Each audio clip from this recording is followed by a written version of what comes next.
And welcome to The Big Question. I'm Masachaba Mushweshwe, and this is the show that challenges you to think about your own morality. Recently, the Minister of Health, Mantu Chabalala Msimang, said people living with HIV/AIDS should have a choice over the AIDS treatment they want, nutritional, traditional or ARVs. This is after it emerged that Chabalala Msimang held a meeting with Dr. Roth, the controversial vitamin entrepreneur, earlier this year.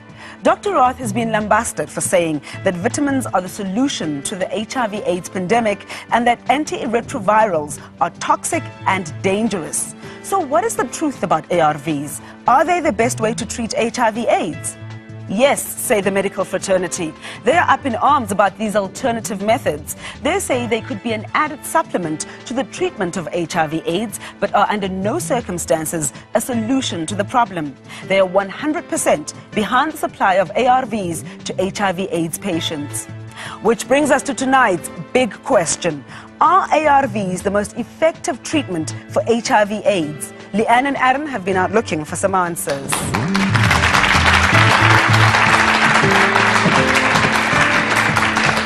Hi, I'm arguing that antiretrovirals are the most effective treatment for HIV/AIDS. South Africans are spending more time at funerals than having haircuts, going shopping or socializing at braais.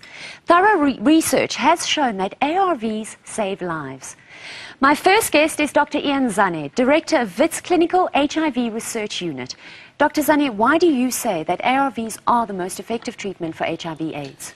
Leanne, it's since the decision by the Cabinet in 2003 to provide antiretroviral therapy in a wide-scale rollout, we have been doing this across the country. At Helen Joseph Hospital, we've initiated over 3,000 patients on treatment. We know that antiretroviral therapy reduces the death due to AIDS by 90%, the risk of opportunistic infections by over 90%. We are convinced that they are better than providing no treatment at all. Thank you, Dr. Zane. My second guest is Dr. Kgosi Letlape, Chair of the South African Medical Association and involved in the Tsepang Trust, an AIDS treatment facility. Doctor, what do you think of the Minister's statement that people should be allowed a choice of HIV/AIDS treatment? She is correct. People should be allowed a choice. They're not being allowed choices. And part of those choices are Western medicine, and you'd go to a government clinic or a hospital for that. Traditional healing, spiritual healing, and even when you get into a government hospital situation, you will be properly assessed and be given choices, healthy living lifestyles, proper nutrition, and in the late stages of disease, life-saving antiretrovirals, which are a boon to mankind, which are ensuring that my lifespan is no longer 46 as a black male in South Africa. Thank you, Doctor. Well, let's see what medication Aaron wants to prescribe to our viewers. Nutrition, tradition, and lifestyle, Leanne. That's the way to go.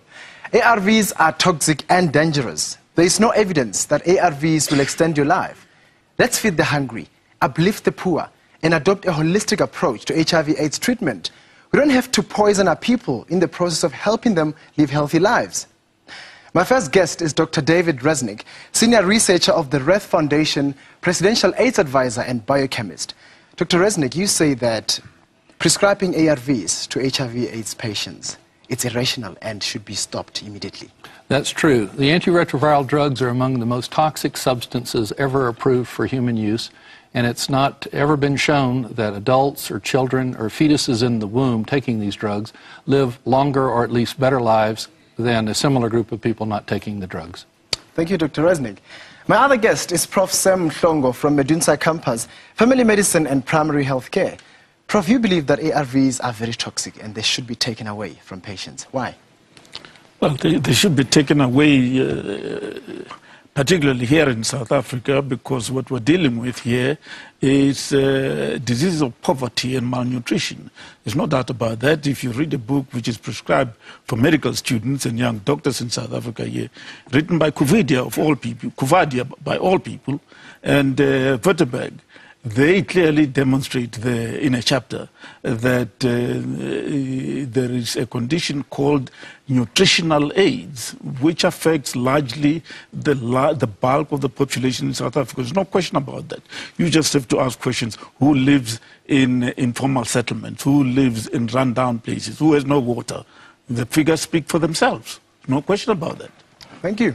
Thank you, Aaron. Thank you, Leanne. And thank you very much to our guests for coming through to our big question debate. Remember, you at home can also have your say. Vote for what you believe is right by phoning 083-920-3001. That's 083-920-3001. Or if you want to SMS, send the word yes or no to the same number. Before we start the debate, let's see what Leanne and Aaron got up to this week.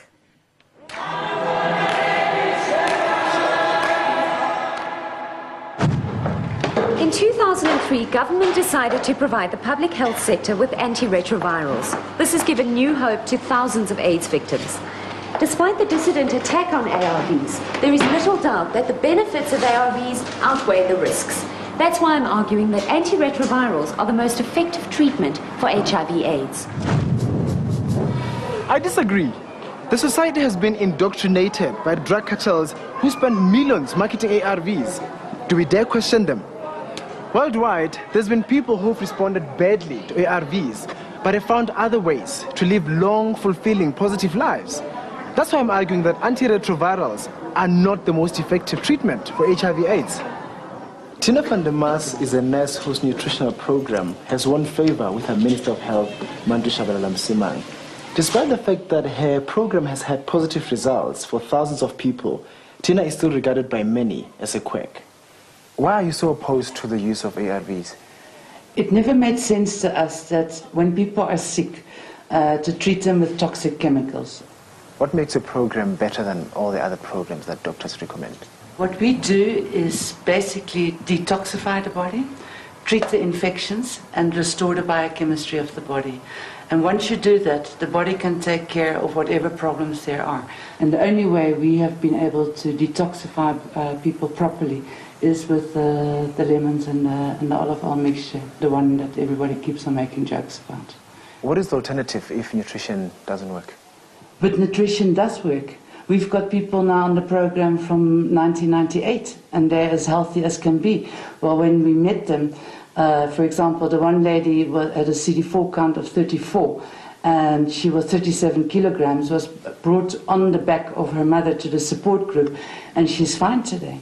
Why haven't you been afforded an opportunity for a medical trial? They just keep on shouting it can't work and go away, footsack, all those. But the biggest proof I've got is live people that should have been dead. Why do you think that ARVs are given priority over other methods of treatment? Who will make money from garlic, or who will make money from ARVs? And it's not just the ARVs, it's your laboratories, it's your liver function tests, it's your viral load counts, your CD4 counts, all those things. It's a huge, huge industry. Now you come, R1 and 50 cents and 30 cents, and you can grow it in your own garden. Who's going to earn money from that? I think the government must start giving AZT to infected pregnant mothers. Gail Johnson, Corsi's foster mother, continues to crusade on behalf of mothers and children living with HIV/AIDS. There's no doubt about it that ARV definitely assists in lengthening the lifespan. Moms that we've had here at Corsi's Haven have gone from 28 kgs to 55. So you see a difference. They feel different. And, you know, isn't it imperative that we lengthen the lifespan of a parent so that, please God, we reduce the number of AIDS orphans in our environment? Speak to me about kids on ARV treatment. My kiddies here that are on ARV, they're bursting out of their genes. They're doing well. We've got to assist in preventing mother-to-child transmission. There's nothing worse than seeing a little coffin this big and burying a baby this big that maybe could have been born negative.